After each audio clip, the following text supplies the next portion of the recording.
यहाँ एक SC/ST कानून का जो है दुरुपयोग हो रहा है। हमारे ऊपर मुकदमा कर रहे हैं SC/ST के लोग। अब वो मुकदमा अगर झूठा है फिर भी उसको 25,000 रुपये मिलेंगे। हमारे ऊपर जांच करने वाला DYSP है। मुकदमा झूठा साबित करने के लिए हमें लाख रुपए, 1.5 लाख रुपए, 2 लाख रुपए खर्च होते हैं एडिशनल SP डिप्टी के पास में। तक हमारा घर का खर्चा लाख रुपए हो जाता है। सामने वाले ने झूठा मुकदमा किया, उसको तो 25,000 इनाम मिल गया। मेरे खुद के खिलाफ हुआ है सर, मेरे खुद के खिलाफ हुआ, अभी जांच चल रही है उसमें। SC/ST का मुकदमा मेरे खुद के खिलाफ हुआ है, झूठा हुआ है, लेकिन के लिए अलग से कोर्ट बना जो स्वर्णों को सजा देने के लिए। इसमें 1100 मामले पेंडिंग चल रहे हैं। अब इसका दुरुपयोग होना शुरू हो गया। बाड़मेर में आपको पता है, आप कचहरी में रहते हो रोज, यहाँ ऐसे दलाल घूम रहे हैं जो मुकदमा करवाने का ही काम करते हैं।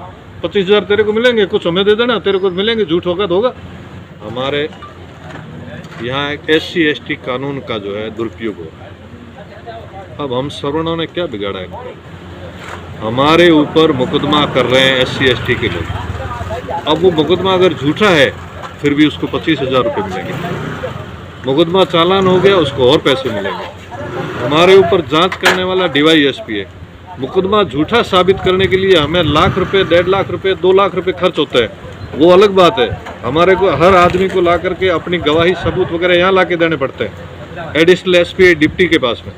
डिप्टी के पास में जब मामला झूठा साबित होता है तब तक हमारा घर का खर्चा लाख रुपए हो जाता है। सामने वाले ने झूठा मुकदमा किया, उसको तो 25,000 इनाम मिल गया।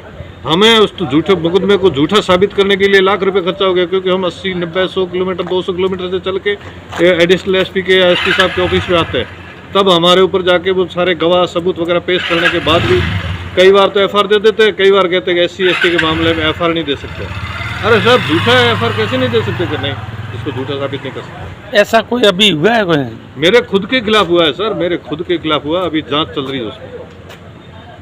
SC/ST का मुकदमा मेरे खुद के खिलाफ हुआ है, झूठा हुआ है, लेकिन सामने वाले को 25,000 रुपये दिए गवर्नमेंट ने। ST/ST में मुकदमा करो, 25,000 रुपये लो। SC/ST का मुकदमा करने की जाँच DYSP करेगा। SC/ST के लिए अलग से कोर्ट बना जो स्वर्णों को सजा देने के लिए। इसमें 1100 मामले पेंडिंग चल रहे हैं। 1100 मामले स्वर्णों के खिलाफ है। ये क्या कर रहे हैं? स्वर्ण तो आज जितने दुखी है, औरंगजेब और अंग्रेज के टाइम दुखी नहीं थे, जितने मुगलों के टाइम दुखी नहीं थे, उतने दुखी आज। हमारे ऊपर मुकदमा करने के 25,000 रुपये दे रहे हैं, हमारे ऊपर अलग से चालान हो रहा है, हमारे ऊपर FR देने के भी हमें पापड़ बेलने पड़ते हैं। जब जाके FR देते, FR भी देनी थे कि नहीं, FR नहीं देंगे। तो इसको लेकर आप अधिकारियों से मिले हो? 1000 बार मिले, 1000 बार बात करिए सबसे।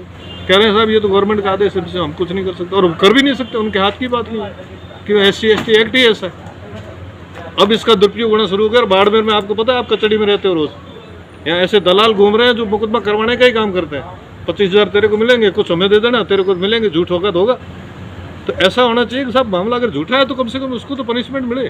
झूठा करने पे भी पैसा दे रहे हो, हमें झूठा साबित करने के लिए लाख रुपए खर्चा आ रहा है, और उसको झूठा है फिर भी 25,000 दे रहे हो।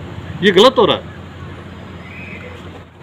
मित्रों नमस्कार, मैं हूं कालू माली, आप जुड़े हो मेरे चैनल से। साथियों, आज अपन बात करेंगे गिरधर सिंह जी कोटड़ा, जो भाजपा कार्यकारिणी सदस्य है, उनसे बात करेंगे। ये कोटड़ा निवासी है, शिव ब्लॉक से है, विधानसभा से। आज गिरधर सिंह जी जो बात करते हैं, आज बाड़मेर आए हैं, किस कारण आए, किससे मिलने आए और क्यों आए? गिरधर सिंह जी नमस्कार।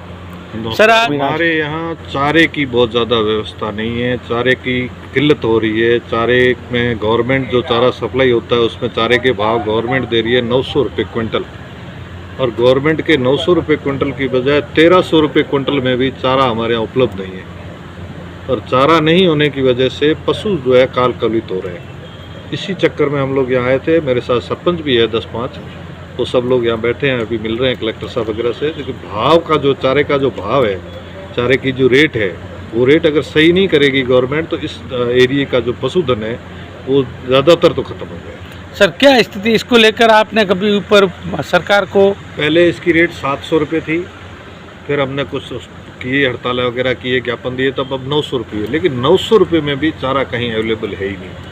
अब सरपंच लोग को गवर्नमेंट कहती है चारा ला के, तो सरपंच कहाँ से चारा लाएगा जब उसके पास चारा 900 रुपये के भाव से उसको मिल ही नहीं रहा। दूसरा चक्कर ये है कि सरपंचों को पेमेंट भी नहीं हो रहा है सही ढंग से, इसमें भी कई चक्कर पड़ रहे हैं।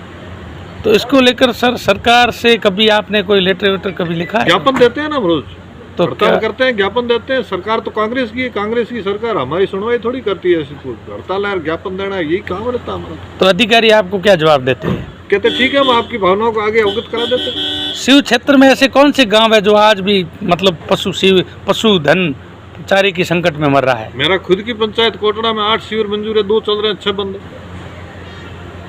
कोटड़ा गांव जो मेरा है वहाँ 8 शिविर स्वीकृत है, 2 चल रहे हैं, 8 6 बंद पड़े, चारा ही नहीं है। सरपंच को बोलते हैं, सरपंच का चारा ही नहीं, लौका से भाव ही नहीं है। तो कहाँ का ज्यादा संकट है ऐसे पशु शिविर? हर पंचायत में 2-2 1-1 2-2 शिविर शुरू हो पाए हैं, बाकी सारे बंद पड़े हैं। 80% शिविर बंद हैं क्योंकि चारे की कमी है, चारे के भाव के कारण चारा नहीं मिला। कुल कितने पशु शिविर है शिव विधानसभा में? शिव में बहुत सारे शिविर, तो अब कितने याद नहीं है मेरे को, हाँ। लेकिन शिविर जितने आए उसमें 80% बंद पड़े। एक शिविर में कितने पशुधन होंगे?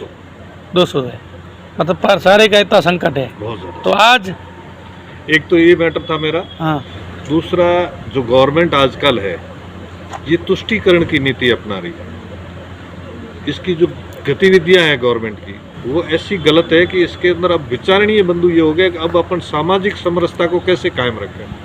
हम लोग बाहर रहते हैं, हमारे साथ ऐसा कुछ नहीं है, हम सामाजिक समरसता को संदेश वाहक है, लेकिन अब जो गवर्नमेंट की नीतियां हैं वो हमारी सामाजिक समरसता को तोड़ रही है। हमारे यहाँ कभी हिंदू मुसलमान का दंगा नहीं हुआ, हमारे यहाँ कभी हिंदू मुसलमान आपसी द्वेष नहीं हुआ, लेकिन ये झगड़ा अब चलते चलते जोधपुर तक आ गया है। और अब अपने यहाँ भी ऐसा कहीं हो ना जाए, ये हमें बहुत शंका है। और शंका इसलिए कि क्योंकि गवर्नमेंट जो है वो तुष्टीकरण की नीति अपना करके एक पक्ष को मजबूत करने के, एक पक्ष के वोटों की राजनीति कर रही है, और ये जो वोटों की राजनीति ये हमारी सामाजिक समरसता को तोड़ रही है। तो ये चिंता का विषय है हमारे लिए। ये जोधपुर में हुआ ना भी एक, हाँ हुआ, हिंदू मुस्लिमों के बीच। लेकिन सरकार की जो पक्ष वाली नीति है हाँ, उसके कारण जो वोट बैंक के कारण जो सरकार पक्षपात की नीति कर रही है ना, उसके कारण हमें चिंता हो रही है कि ये सामाजिक समरसता को सरकार वोट खुद के लालच के लिए सामाजिक समरसता बिगाड़ रही है, जो हमारी पीढ़ी से चली आ रही है उसको बिगाड़ने की कोशिश कर रही है।